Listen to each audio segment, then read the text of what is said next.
गुरु ब्रह्मा गुरु विष्णु गुरुर्देवो महेश्वरः गुरु साक्षात् परब्रह्म तस्मै श्री गुरवे नमः। तस्मै श्री गुरवे नमः।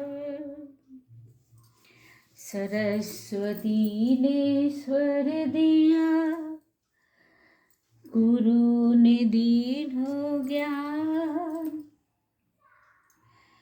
मात पिता ने जन्म दिया, कर्म लिखे भगवान, कर्म लिखे भगवान। मेरे चैनल में आपका स्वागत है, अभिनंदन है। मैं आपको तहे दिल से नमस्कार कर रही हूँ। जय गुरुदेवा, जय गुरुदेवा, जय गुरुदेवा, जय गुरुदेवा। विषय द्वीपनो वीक्षय चकिता शरणार्थिनः विशन्ति झटित क्रोध निरोधै काग्र सिद्धये। विषय रूपी भेड़ियों को देखकर विवेकहीन पुरुष इस प्रकार साधना कर आदि की शरण लेते हैं, जैसे जंगल में सिंह देखकर भयभीत जीव कंदराओं में जा छुपते हैं।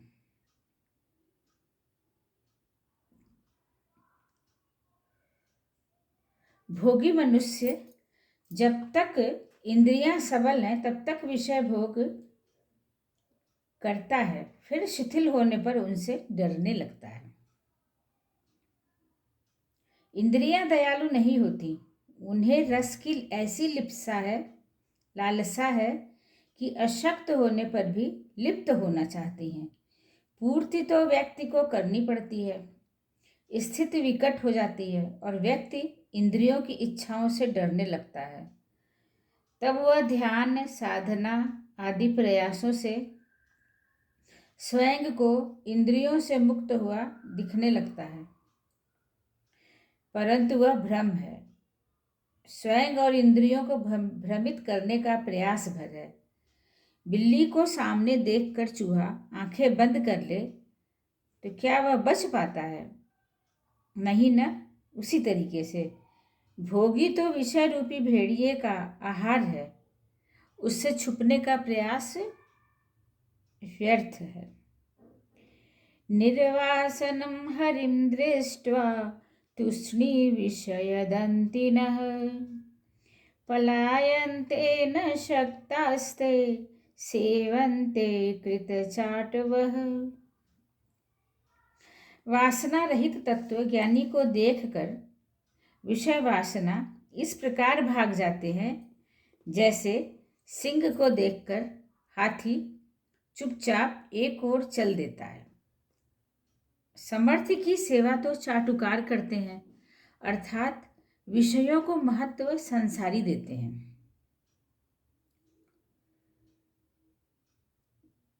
जो वासना मुक्त है वह सिंह है। उसे विषय रूपी जानवर देखते ही दुम दबाकर भाग जाते हैं। विषयों का सरल शिकार विकारग्रस्त व्यक्ति होता है। विषयी पदार्थों को देखकर अज्ञानी ही हर्षित होता है। विषय तो जाल लेकर आते हैं और अज्ञानी को फंसा लेते हैं, जबकि तत्व ज्ञानी को देखकर अपना जाल समेटकर भाग लेते हैं। अज्ञानी नहीं जानता कि विषय के विषैले नखों से उसके चित्त में जो विषय उतरता है वह विषयाग्नि को और भी दग्ध कर देता है। इसी अज्ञान के कारण वह विषयों से प्रियता रखता है, प्रेम करता है। आत्मज्ञानी विषय रूपी शेर के दांत, नख सब अपने तेज से नष्ट कर देता है, क्योंकि आत्मज्ञानी को सब चीज़ें थोड़ा पता रहती हैं, जिससे वो नष्ट करने में ये इंद्रियों की विषय वासनाओं को नष्ट करने में सक्षम हो जाता है। न मुक्तिकारिकां धत्ते निशंको युक्त मानसः पश्यन् शृण्वन् स्पृशन् जिघ्रन् नासते यथा सुखम। तत्वज्ञानी निशंक और निर्द्वंद होता है और इसलिए वह मुक्ति के लिए कोई अभ्यास कर्म नहीं करता। तत्वज्ञानी की एक विशेषता ये भी है कि वह निर्द्वंद हो जाता है, किसी से डरता नहीं है, वह मुक्ति के लिए कोई भी प्रयास नहीं करता। वह तो अपनी सभी ज्ञानेंद्रियों से व्यवहार करता हुआ और उनसे निर्लिप्त होकर अपने परम सुख में स्थित हो जाता है। विवेचना: अज्ञानी क्यों दुखी रहता है और क्यों कष्ट पाता है? क्योंकि जिन भौतिक सुखों के क्षणिक आनंद के लिए वह चित्त सेवक बन जाता है, उनसे कभी उसे तृप्ति नहीं होती। वह जितना विषयों को भोगता है उतना ही विषय उसे पीड़ित करते हैं। विषयों की अंतहीन अतृप्त प्रवृत्ति होती है। चित्त सेवक को उनकी असंभव पूर्ति के लिए जीवन भर कठिन श्रम, अनैतिक कार्य करने पड़ते हैं। इनमें उसे द्वंद्वग्रस्त होना पड़ता है। वह शंकाओं से घिरा रहकर व्यथित रहता है। ऐसे में सुख कहाँ? जहाँ शांति ही नहीं है वहाँ सुख कैसा?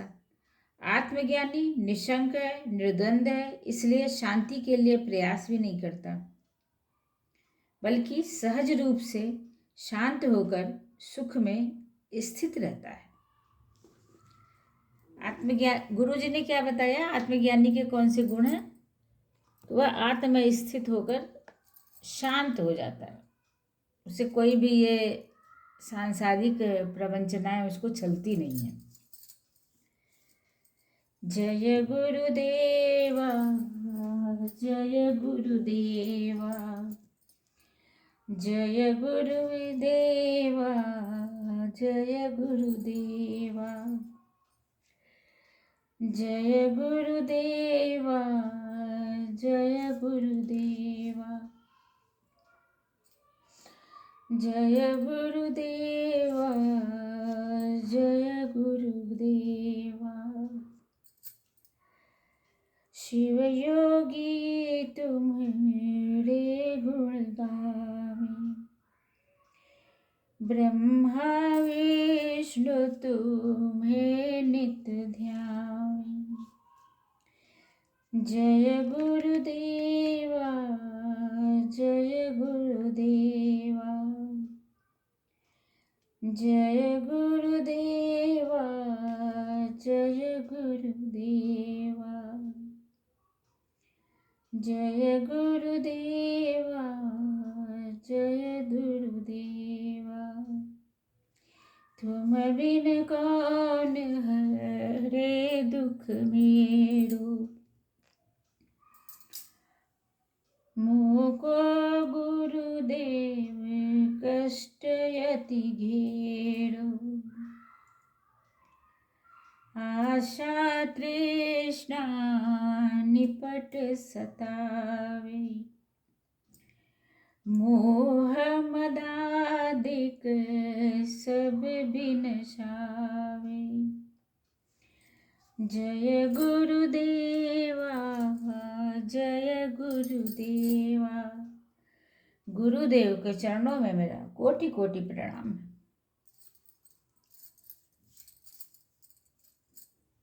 जय गुरु। इसी के साथ मैं विराम लेती हूँ।